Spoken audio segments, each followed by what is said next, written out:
Keyingi indikatorimiz zarar bilan faoliyat yuritgan korxonalar yoki past rentabellik bilan ishlash holatlari.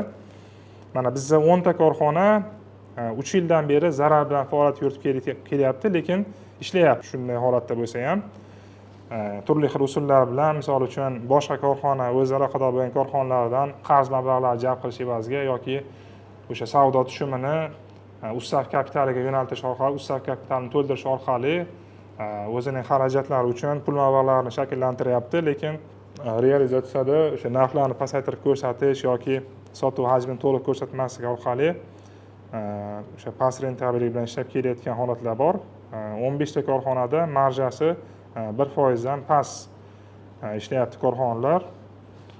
Biz kechagi tahlillarda ko'rdik, o'sha qurilish materiallari orasida ham bor shunaqa tahlillarimiz. Misol uchun bitta tovar nomini aytib o'tirmayman.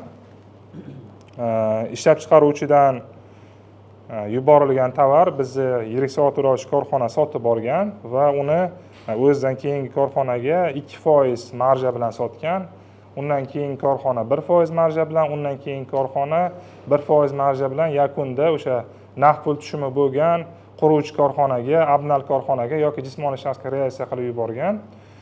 U tovarni bozor narxi o'rganib ko'rilganda o'sha ishlab chiqaruvchi bilan bozor narxining o'rtasida 25% gacha marja borligi ma'lum bo'ldi, lekin bizga taqdim etilgan o'sha faktura invoyslarda hamma marjani yig'ib chiqsa, ishlab chiqaruvchidan buyog'iga faqat 4-5% marja o'tiryapti. Ya'ni 20% o'rtadagi qo'shimcha qiymatni soliq organi ham, iqtisodiyotda ham ko'rinmayapti. Bu degani o'sha yashirin iqtisodiyot ulushi ortib borayotganligini ko'rsatadi.